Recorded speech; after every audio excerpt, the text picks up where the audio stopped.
Hola, mi nombre es Mayra Costilla y voy a estar explicando un poco el trabajo práctico número 3. Bueno, la primera pregunta decía graficar los conceptos de signo de Saussure y de Peirce y compararlos. Bueno, por ejemplo, Saussure se centró específicamente en los signos lingüísticos, es decir, en las palabras, y trata de analizar cómo se expresa esa mínima unidad del lenguaje, que es la palabra, en combinación en una oración que va a ser lo que termine de estructurar, digamos, al lenguaje. A él no le interesaba mucho meterse con el tema del habla. Para Saussure el signo era similar a la palabra y comprendía dos términos psíquicos que estaban asociados entre sí y se correspondían recíprocamente. Estos dos son un concepto de idea que corresponde al significante y una imagen acústica que corresponde al significado. Esta última no es el sonido, sino que es la representación mental de la cadena de sonidos que se corresponden con un determinado concepto. O sea, si pensás, digamos, en el sonido de una palabra sin pronunciarla, no hay un sonido físico, pero sí una imagen acústica. Entonces el significado no sería el árbol como un objeto real, sino la idea que la persona se hace del árbol. El significante es un aspecto exterior dado por una serie de letras y el significado es un aspecto como interno que remite al concepto que no es igual que la imagen acústica y está asociado con la experiencia individual, mientras que el significado es eminentemente social y es acordado también socialmente. Lo que el signo lingüístico une es un concepto y una imagen acústica, la cual es como una huella psíquica. El signo, desde el punto de vista del significado y significante, es producto de una convención social. Por ello, Saussure decía que el signo era relativamente estable, pero también a su vez dinámico, ya que es necesario que estos permanezcan también estables por un tiempo, digamos, para que la comunicación funcione. Y según el autor, los signos son arbitrarios y también convencionales. Arbitrarios en cuanto a que no hay ninguna necesidad para que el significante árbol esté asociado a la idea de árbol. O sea, podría haber sido cualquier otra cadena de sonidos y de hecho también en otros idiomas. Y convencional también porque nace del acuerdo tácito dentro de una sociedad. Después tenemos al otro autor que es Peirce, que bueno, él a diferencia, digamos, de Saussure, no le preocupaba, digamos, el funcionamiento de la lengua. O sea, su preocupación era más general, ya que le interesaba cómo el ser humano conocía la realidad. Este autor, bueno, está interesado en otros aspectos de la comunicación que no están limitados al lenguaje y que tienen como objeto las conexiones que se dan entre la comunicación y lo social. O sea, lo que realmente le interesaba a Peirce era cómo se construye el sentido y trata de entender qué relación existe entre el objeto, o sea, las cosas reales, aquello que utilizamos para representarla, que es el representamen, a través de un intérprete, que es la capacidad que la persona va desarrollando, digamos, en la medida en que vamos incorporando una serie de convenciones sociales que están basadas en la capacidad de simbolizar. Bueno, para Peirce el signo tiene una concepción triádica en donde se encuentran el representamen, el objeto y el intérprete. El representamen es algo que está para alguien, en lugar de algo bajo un aspecto o una capacidad, es algo que está en lugar de otra cosa, digamos, o que lo sustituye. Después está el objeto, que es una porción de la realidad a la que se puede acceder a través del signo. Y después está el intérprete, que es el que media, digamos, entre representamen y objeto, y el intérprete de un signo es otro signo y a su vez también es la modificación en el pensamiento producido por un signo. Bueno, el signo que el interpretante produce en la mente de una persona, es decir, o sea, no es otra cosa que la representación de la representación. En comparación, digamos, Con Saussure los signos son una entidad psíquica que une dos términos como una relación binaria, o sea, significado y significante. Y para Peirce el signo alude a una relación triádica y le da el nombre de representamen. Él sostiene que es algo que representa un objeto, un carácter o algún aspecto particular que no está, digamos, presente. En cambio, también para Saussure el signo vincula un concepto con una imagen acústica y Peirce no se ocupa tanto del aspecto de la lengua, sino más bien de los aspectos generales, o sea, es decir, el modo en que el hombre conoce a la realidad. El primer autor también sostenía que todas las palabras tienen un componente material, o sea, es decir, la imagen acústica, al que denomina significante, y un componente mental referido a la idea o concepto representado por el significante, al que denomina significado. Y estos dos conforman un signo. Y Peirce, por ejemplo, sostiene que, en cambio, que un signo es una representación mental a través también de la cual alguien puede conocer los objetos de la realidad. O sea, más también, o sea, esas serían algunas de las diferencias, pero más allá de eso, ambos autores también comparten similitudes, como por ejemplo que los signos adquieren validez dentro de una comunidad por convección, que el pensamiento del hombre es un pensamiento solo en signos, que los signos constituyen hechos sociales, que estos mismos también forman cadenas o sistemas de signos. Bueno, la semiología es una ciencia que estudia a la vida de los signos en el seno de la vida social y nos enseña en qué consisten los signos y cuáles son las leyes que lo gobiernan.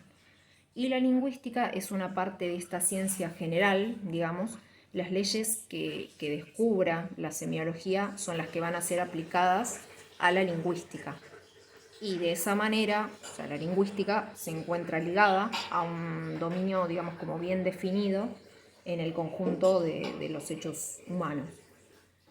O sea, si por primera vez se le puede asignar, digamos, a la lingüística un puesto entre las ciencias, es por haberla incluido en la semiología.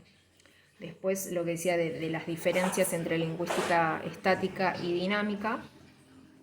Lo que respecta a eso, bueno, el factor tiempo establece una dualidad que por necesidad obliga a dividir a la lingüística en dos partes.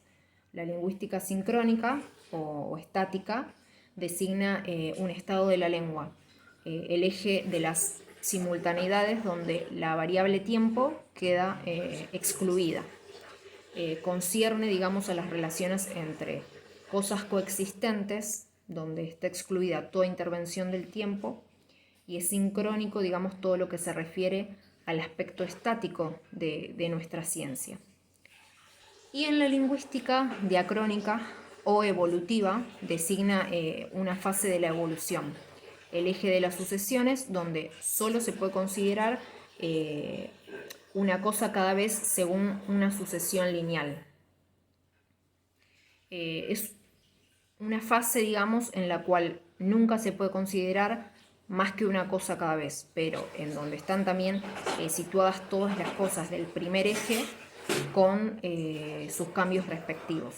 Y diacrónico es todo, digamos, lo que se relaciona con las evoluciones. Bueno, la lengua, digamos, es una totalidad en sí y un principio de clasificación. Es el producto que el individuo registra pasivamente y nunca supone premeditación. Bueno, la reflexión no interviene en ella más que para la actividad de clasificar.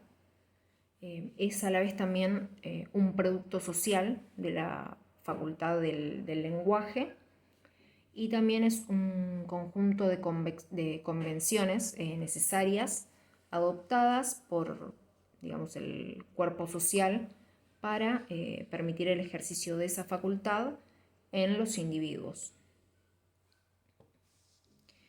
Bueno, la lengua es social porque también es un conocimiento o una representación compartida por la comunidad hablante.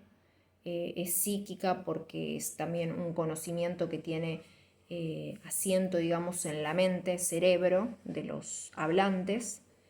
Es un conocimiento concreto y no es abstracto, aunque también se encuentre en la mente. Es homogénea porque es un sistema de signos en el que solo es esencial la unión del concepto con la imagen acústica. Es pasiva porque es una información que el hablante posee y que involucra, digamos, procesos psíquicos o mentales involuntarios del sujeto hablante. Y el habla es, por el contrario, un acto individual de voluntad y de inteligencia, en el cual conviene distinguir primero las combinaciones por las que el sujeto hablante utiliza el código de la lengua con miras a expresar su pensamiento personal, y segundo, el mecanismo psicofísico que le permite exteriorizar esas combinaciones. El habla es individual porque involucra a los hechos individuales de cada hablante en el uso de esa lengua. Es también psicofísica porque implica una codificación en el cerebro, o sea, una actividad mental, digamos, que constituye también una articulación con la participación de los órganos de habla. O sea, es también heterogénea porque involucra aspectos psicofísicos y es de carácter también variable. Es activa porque cuando el hablante quiere transmitir algo, trae ese conocimiento que tiene de la lengua y lo produce. O sea, ese acto de producción es voluntario. Bueno, el signo lingüístico es una entidad con, digamos, dos caras. Es la unión entre un concepto o una idea, que es el significante, y una imagen acústica, que sería, digamos, el significado, que ambas se corresponden recíprocamente. O sea, se llama así, digamos, a la combinación del concepto y de la imagen acústica. Bueno, está compuesto por un significante y un significado. El concepto, digamos, o idea que corresponde al significante y una imagen acústica que corresponde al significado. Bueno, el signo, digamos, es arbitrario en el sentido que la unión entre el significado y el significante es inmotivada, es decir, o sea, es convencional. Es inmotivado, o sea, es decir, es arbitrario con relación al significado, con el cual no guarda en la realidad ningún lazo natural, por así decirlo. El valor lingüístico está enteramente determinado por la existencia de las relaciones y por ende el signo debe ser arbitrario. Lo que Saussure, digamos, afirmaba era que el signo era relativamente estable, pero que a su vez también era dinámico, porque es necesario que estos permanezcan estables por lo menos un tiempo para que la comunicación funcione de manera correcta. A medida de que la sociedad va cambiando, los signos también lo hacen, ya que el lenguaje no es más que la expresión de las necesidades comunicacionales de una determinada sociedad en un determinado momento. Bueno, la imagen acústica, también llamada como imagen sonora, es un concepto relacionado con la percepción. Se trata de una imagen mental subjetiva que a cada persona le sobreviene ante un estímulo sonoro. O sea, la imagen acústica no es el sonido material físico, sino que es una huella psíquica. Bueno, cada vez que una persona escucha la pronunciación de una palabra, como que se nos aparece una imagen mental que responde a cómo cada uno asimila los significados relacionados con ese signo. Bueno, estos pares se pueden relacionar ya que la imagen acústica corresponde al significante. O sea, es la representación mental de la cadena de sonidos que se corresponden con un determinado concepto. O sea, esto ha sido considerado, digamos, como la parte material del signo. Y el concepto es posible, digamos, relacionarlo con el significado. Esto no sería el árbol, por ejemplo, como objeto real, sino la idea que la persona se hace de ese árbol. Bueno, los significantes acústicos no disponen más que de la línea del tiempo y sus elementos se presentan uno tras otro formando, digamos, una cadena. Este carácter, o sea, se destaca inmediatamente cuando los representamos por medio de la escritura, en donde la sucesión en el tiempo es sustituida por la línea espacial de los signos gráficos. Como el valor se trata de un sistema de equivalencias, entre otras cosas de órdenes diferentes, digamos, un significado y un significante.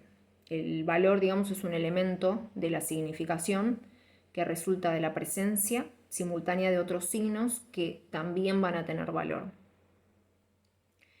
O sea que esto significa que las palabras y los conceptos o ideas vecinas, digamos, se limitan recíprocamente. Cuando se habla, digamos, del valor de una palabra, se piensa generalmente y sobre todo en la propiedad que tiene la palabra de representar una idea. Y en efecto, ese es uno de los aspectos del valor lingüístico. El valor tomado en su aspecto, digamos, conceptual es sin duda, digamos, un elemento de la significación. O la significación es el lenguaje, es un sistema de signos, es un sistema, perdón, de valores, en el sentido en que todo signo lingüístico vincula sonidos e ideas. Bueno, existe, digamos, para Saussure dos tipos diferentes de significación. Una que corresponde al signo tomado de una forma aislada y otra que surge de contrastar ambos signos. Bueno, es la idea, imagen o concepto que evoca cualquier signo o fenómeno, digamos, interpretable. Bueno, para Saussure el significado corresponde a una imagen acústica y es un concepto relacionado con la percepción. Se trata de una imagen mental subjetiva que a cada persona le sobreviene ante el estímulo sonoro, como habíamos mencionado antes. Y bueno, la imagen acústica no es el sonido material físico, sino que era la huella psíquica. O sea, es la idea que cada persona se hace, digamos, de un determinado objeto.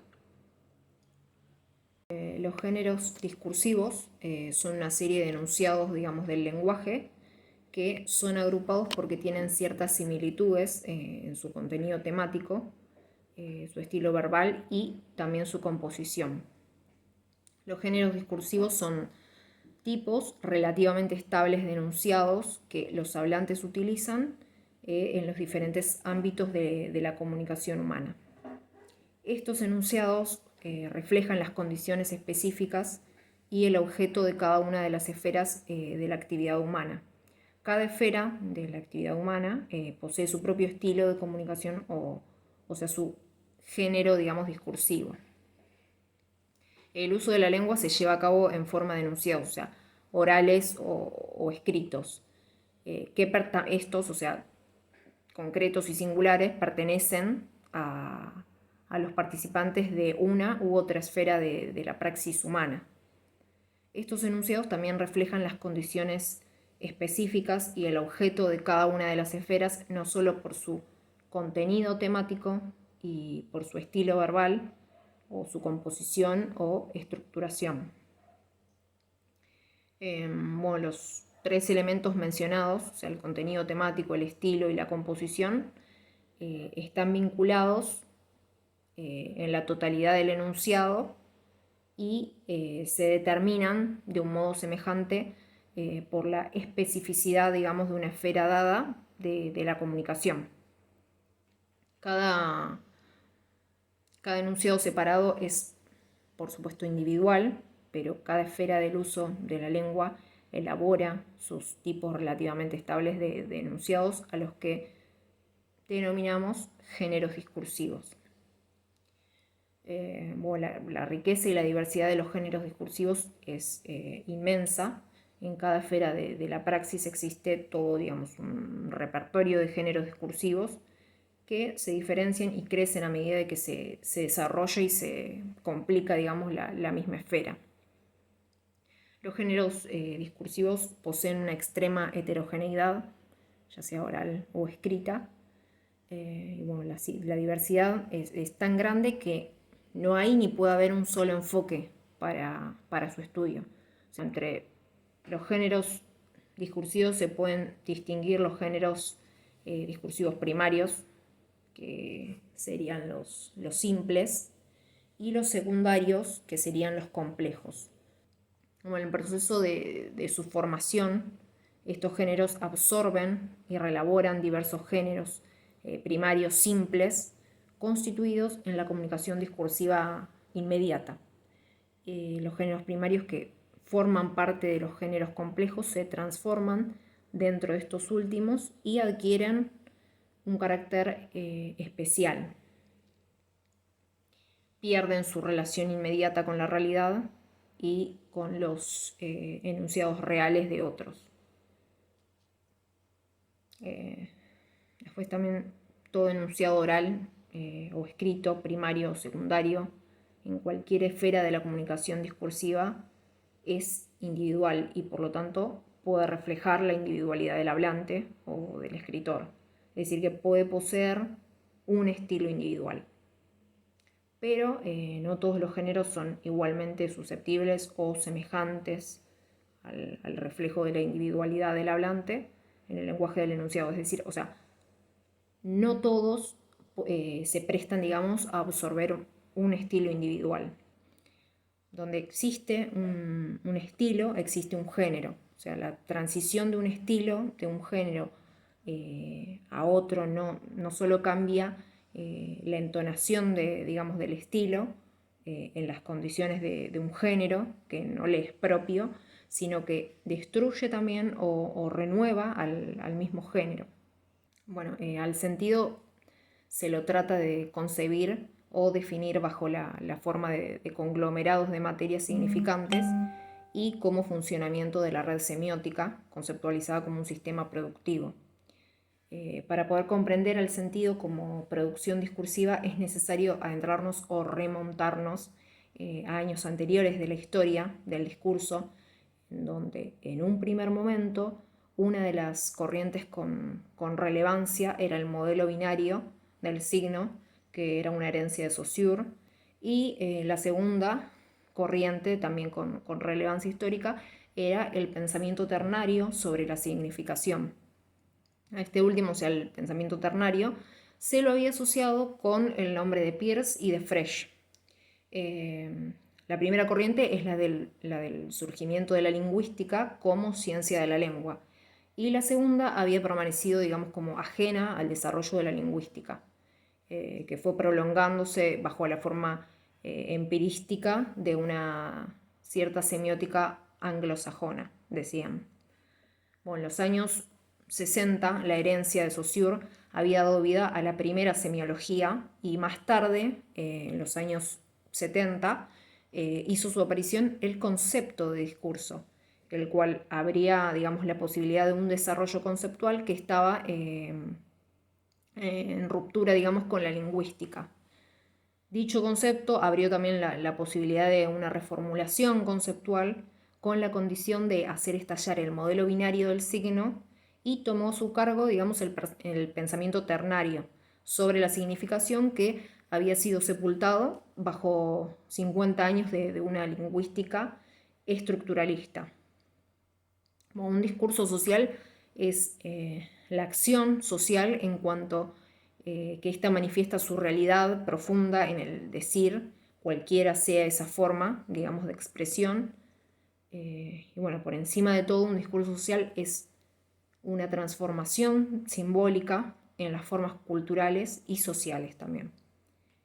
Bueno, la teoría de los discursos sociales es un conjunto de hipótesis sobre los modos de funcionamiento de la semiosis social, y por semiosis social se entendía, digamos, Verón, a la dimensión significante de los fenómenos sociales, en tanto procesos de producción de sentido. Bueno, esta teoría reposaba sobre una doble hipótesis que, pese también a su trivialidad aparente,